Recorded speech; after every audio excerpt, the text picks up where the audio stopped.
स्वागत है एक बार फिर से आप सभी का मौसम तक चैनल पर। यह है नेशनल वेदर बुलेटिन अगले 24 घंटों के लिए यानी 18 जुलाई 2025 के लिए। दिन होगा शुक्रवार का और इस दिन भारत भर में क्या कुछ परिवर्तन मौसम में होगा इसकी बात करेंगे दोस्तों। मौसमी सिस्टम जो बिहार से उत्तर प्रदेश होते हुए आगे बढ़ रहा है वो इस समय दक्षिण पूर्वी उत्तर प्रदेश के ऊपर है, यहाँ पर प्रयागराज और आसपास के रीजन पर, और ये डिप्रेशन की इंटेंसिटी में अभी भी बना हुआ है। मानसून की अक्षीय रेखा यहाँ पर उत्तरी राजस्थान से लेकर इस सिस्टम को कनेक्ट करते हुए बंगाल की खाड़ी पर बनी है। और एक नया परिवर्तन हुआ है, वो है उत्तरी आंतरिक कर्नाटक के ऊपर एक सर्कुलेशन का डेवलप होना, जिसके प्रभाव से और हवाओं के जो पश्चिमी दिशा की हवाएं हैं ऑफशोर पर जब वो बढ़ रही हैं, एक्टिव हो रही हैं, तो ऑफशोर ट्रफ भी एक्टिव हो रही है और इसके चलते कोंकण गोवा रीजन से लेकर दक्षिणी कोंकण यानी मुंबई के नीचे के क्षेत्रों में और कई जगहों पर गोवा समेत कर्नाटक के तटों तथा केरल के भागों पर मानसून सक्रिय हो रहा है। दक्षिणी आंतरिक इलाकों पर भी मानसून की सक्रियता बढ़ रही है। तो अगले 24 घंटों में इन परिस्थितियों में क्या कुछ परिवर्तन मौसम में देश भर में हो सकता है, इसकी बात हम करेंगे इस वीडियो में। और कुछ जगहों पर मानसून की कुछ ज़्यादा ही मेहरबानी और कई जगहों पर मानसून की बेरुखी लगातार बरकरार है। बिहार पर बारिश देने के बाद सिस्टम आगे जब बढ़ रहा है तो बिहार के ऊपर आने वाली नमी वाली हवाएं, वो हवाएं जो बादल बनने में बहुत महत्वपूर्ण भूमिका अदा करती हैं, वो कमज़ोर हो रही हैं। तो इसका क्या असर दिखाई पड़ेगा बिहार के मौसम पर या उत्तर प्रदेश के मौसम पर, यहाँ तस्वीरों में आप देख सकते हैं।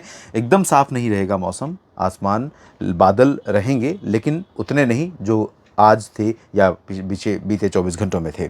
तो बिहार में कई जगहों पर नहीं, अधिकांश जगहों पर, चाहे वो किशनगंज हो या चंपारण, दरभंगा हो, मधुबनी या पटना और गया जी, बक्सर, कैमूर या भागलपुर, लगभग सभी ज़िलों पर आसमान साफ, मुख्यतः मौसम शुष्क रहने की उम्मीद के बीच में आंशिक तौर पर बादल छाने और कुछ जगहों पर हवाएं तेज चलने की संभावना पूर्वी दिशा की बनी रहेगी।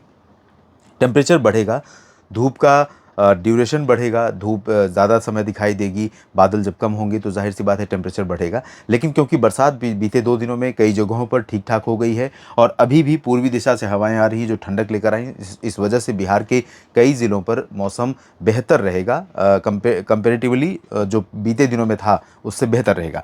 झारखंड के क्षेत्रों में भी बारिश कम हो जाएगी, लेकिन रांची से लेकर पश्चिमी क्षेत्रों में कहीं कहीं पर बरसात हो सकती है। गंगेय पश्चिम बंगाल में स्कैटर्ड लाइट रेन या आइसोलेटेड लाइट रेन, 1-2 जगहों पर हल्की वर्षा की उम्मीदें खासतौर पर पूर्वी क्षेत्रों में दिखाई दे रही हैं। सिक्किम और उप हिमालय पश्चिम बंगाल तथा अरुणाचल प्रदेश, असम और मेघालय, नागालैंड, मणिपुर, मिजोरम, त्रिपुरा, सभी राज्यों में पूर्वोत्तर के लाइट रेन होने की संभावना है। उत्तर प्रदेश के भागों से जो अभी बादल यहाँ पर घने बने हुए हैं, प्रयागराज और प्रतापगढ़, वाराणसी से लेकर अयोध्या, लखनऊ और कानपुर से लेकर इन सभी भागों पर घने बादल ये दक्षिण पश्चिमी दिशा में आगे बढ़ रहे हैं और इन बादलों का प्रभाव कल और पश्चिम की तरफ मूव कर जाएगा। तो कल सुबह सुबह लखनऊ और अमेठी, रायबरेली, बाराबंकी समेत ये सीतापुर तक कुछ बारिश होने की संभावना रहेगी। कानपुर नगर, कानपुर देहात और इधर बांदा, चित्रकूट, महोबा, हमीरपुर, कौशाम्बी, फतेहपुर, प्रयागराज, इन भागों में भी सुबह तक बरसात होने के आसार बने रहेंगे। सुबह सुबह हो सकता है कुछ बादल प्रतापगढ़ के पश्चिमी भागों पर भी नजर आएँ। जबकि इसके पश्चिम के क्षेत्रों में देखेंगे तो यहाँ पर उत्तरी रीजन पर, क्योंकि ये सिस्टम नीचे की तरफ रहेगा तो ज़्यादा असर ऊपर की तरफ नहीं होने वाला है। यहाँ गाजियाबाद, बुलंदशहर और गौतम बुद्ध नगर और बरेली के नीचे के भागों पर बादल और हवाएं, आर्द्रता वाली हवाएं, ये सब कुछ यहाँ पर रहेंगे। और झांसी, ललितपुर और आसपास के भागों से लेकर इधर एटा, इटावा, मैनपुरी, फर्रुखाबाद और साथ में आगरा, मथुरा, अलीगढ़, इन भागों में बरसात हो सकती है। गाज़ियाबाद, बागपत, बुलंदशहर, गौतम बुद्ध नगर और शामली, हापुड़, अमरोहा से लेकर रामपुर, मेरठ, मुरादाबाद, सहारनपुर, बरेली, पीलीभीत, शाहजहांपुर, बदायूं और बिजनौर, इन सभी क्षेत्रों में कुछ जगहों पर आंशिक तौर पर बादल छाएंगे। कहीं पर बूंदाबांदी हो जाए तो कह नहीं सकते। बाकी ओवरऑल उत्तर प्रदेश पर, उत्तरी रीजन पर, ये गोरखपुर, कुशीनगर, देवरिया, अयोध्या के ऊपर का जो हिस्सा है, इन सभी भागों में पूरी तरह से साफ और शुष्क और गर्म मौसम की संभावना है। लेकिन टेम्परेचर बहुत तेज़ी से नहीं बढ़ेगा। हालांकि उत्तर प्रदेश पर बरसात फिर आने वाली है, बिहार पर भी बारिश फिर लौट कर आने वाली है। दिल्ली और हरियाणा के अधिकांश जिलों पर भी आसमान साफ और मौसम शुष्क रहने की संभावनाएं दिखाई पड़ रही हैं, लेकिन आंशिक बादल छाने, तेज़ हवाएं चलने, दोनों पॉसिबिलिटी रहेगी। और कुछ जगहों पर यहाँ लाइट रेन हो सकती है। करनाल, हिसार और रोहतक से लेकर दिल्ली समेत दक्षिणी क्षेत्रों में भी। पंजाब में कई जगहों पर बादल रहेंगे उत्तरी रीजन पर, क्योंकि यहाँ पर WD का थोड़ा सा इम्पैक्ट था, जिसके कारण नमी यहाँ पर इकट्ठा हुई है पर्वतीय क्षेत्रों पर और एडजॉइनिंग जो फुटहिल्स है, तो फुटहिल्स पर ये बरेली से मेरठ का जो रीजन है यहाँ पर भी कुछ बादल दिखाई पड़ेंगे और करनाल के ऊपर और चंडीगढ़ तथा अम्बाला यमुनानगर पर भी बादल दिखाई पड़ेंगे। पटियाला से लेकर फजिल्का के ऊपर के रीजन पर बादल दिखाई पड़ेंगे। कहीं कहीं पर लाइट रेन हो सकती है पंजाब हरियाणा के उत्तरी क्षेत्रों और उत्तर प्रदेश में। उत्तराखंड, हिमाचल, जम्मू कश्मीर, लद्दाख में कई जगहों पर बादल बनने और बारिश होने की संभावना है। राजस्थान पर प्रलय जारी है। मध्य प्रदेश, राजस्थान और दक्षिणी उत्तर प्रदेश के कई जिलों पर जमकर बरसात हो रही है। राजस्थान सबसे ज्यादा बारिश एक्सपीरियंस कर रहा है और ये कंसिस्टेंटली हो रहा है पिछले कई वर्षों से, जब राजस्थान के अधिकांश जिलों पर एवरेज रेनफॉल से कई गुना ज़्यादा, कहीं 2 गुनी 3 गुनी बारिश हो रही है।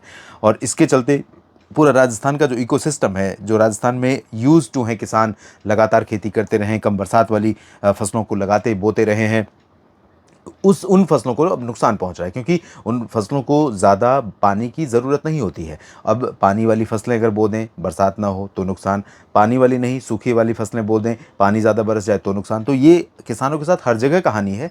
और यहाँ पर जो पारंपरिक फसलें इस समय बोई जाती थी, ख़ासतौर पर जिन्हें हम आज मिलेट कहते हैं, मोटा अनाज कहते हैं, बाजरा, ज्वार और अन्य फसलें, उनको भी इस तरह की बरसात से नुकसान संभवतः हुआ होगा। मुझे ज़्यादा इसके बारे में जानकारी नहीं है, कमेंट सेक्शन में ज़रूर लिखिएगा।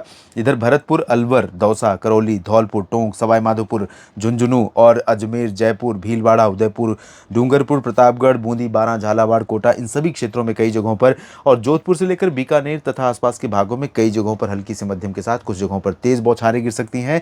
जैसलमेर और बाड़मेर के क्षेत्रों में बहुत ज़्यादा चांसेस नहीं है। जोधपुर, जालौर, नागौर, सिरोही, पाली के क्षेत्रों में बहुत ज़्यादा संभावनाएं नहीं है, लेकिन कुछ जगहों पर रूल आउट नहीं कर सकते हैं। इधर मध्य प्रदेश के भागों पर उत्तरी क्षेत्रों में कई जगहों पर बरसात होगी। उज्जैन और भोपाल, सागर, पन्ना और ग्वालियर, गुना, शिवपुरी, श्योपुर, भिंड, मुरैना, दतिया, निवाड़ी, टीकमगढ़, रतलाम, नीमच और उज्जैन में भी बरसात होने की संभावना रहेगी। इंदौर में भी चांसेस रहेंगे। इसके नीचे धार, मंदसौर, खरगोन, खंडवा और इधर बैतूल, नरसिंहपुर, नर्मदापुरम, छिंदवाड़ा, साथ ही साथ इधर पूर्वी क्षेत्रों में अधिकांश जगहों पर ड्राई वेदर के बीच में कहीं कहीं पर बौछारें गिर सकती हैं।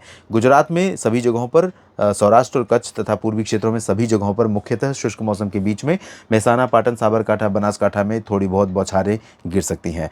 झारखंड, इधर छत्तीसगढ़, ओडिशा के भागों में कई जगहों पर बरसात होगी, लेकिन उत्तरी रीजन में बारिश छत्तीसगढ़ में कम हो जाएगी। महाराष्ट्र में विदर्भ, मराठवाड़ा और मध्य महाराष्ट्र के रीजन पर बरसात बढ़ रही है अगले 24 घंटों में, और ये किसानों के लिए, महाराष्ट्र के लोगों के लिए बहुत अच्छी खबर होगी, क्योंकि ये वो रीजन है जहां पर डेफिशिएंसी, जैसे बिहार और यूपी के कई जिले हैं, उसी तरह से यहाँ पर भी डेफिशिएंसी यानी बरसात में कमी लगातार बनी हुई है, जो चिंता का कारण है। कोंकण, गोवा पर इंक्लूडिंग मुंबई, रत्नागिरी और सिंधुदुर्ग, इन सभी क्षेत्रों में, रायगढ़ में भी कई जगहों पर बरसात होने की संभावनाएं है। इंटेंसिटी सिंधुदुर्ग और रत्नागिरी में ज़्यादा रहेगी। गोवा में भी अच्छी बरसात हो सकती है। दक्षिण भारत में सिग्निफिकेंटली इंप्रूवमेंट बारिश में दिखाई पड़ रहा है, और ये कोस्टल रीजन से लेकर इंटीरियर पोर्शन पर, चाहे वो कर्नाटक के क्षेत्र हो या फिर तमिलनाडु के आंतरिक रीजन हो, आंध्र प्रदेश के रायलसीमा और तटीय रीजन, तेलंगाना, इन सभी भागों पर बरसात ऑन एन एवरेज बढ़ रही है। तो केरल में और कोस्टल कर्नाटक में भारी वर्षा हो सकती है। आंतरिक कर्नाटक, तेलंगाना, आंध्र प्रदेश के रायलसीमा, तटवर्ती रीजन, तेलंगाना, उत्तरी आंतरिक कर्नाटक, तमिलनाडु, इन सभी भागों पर भी कई जगहों पर हल्की से मध्यम बौछारें गिर सकती हैं। लक्षद्वीप पर जो डेफिशिएंट है, यहाँ पर भी बरसात में बढ़ोतरी होने के आसार हैं। नेशनल वेदर बुलेटिन में अभी के लिए इतना ही। आप लगातार मेरे साथ कनेक्टेड रहिए मौसम तक और न्यूज़ मीडिया मंच पर। जानकारियाँ ठीक लगे तो वीडियो को लाइक और शेयर करिए, कमेंट सेक्शन में अपनी बात लिखिए, और चैनल के सब्सक्राइबर नहीं है तो ज़रूर बन जाइए। धन्यवाद।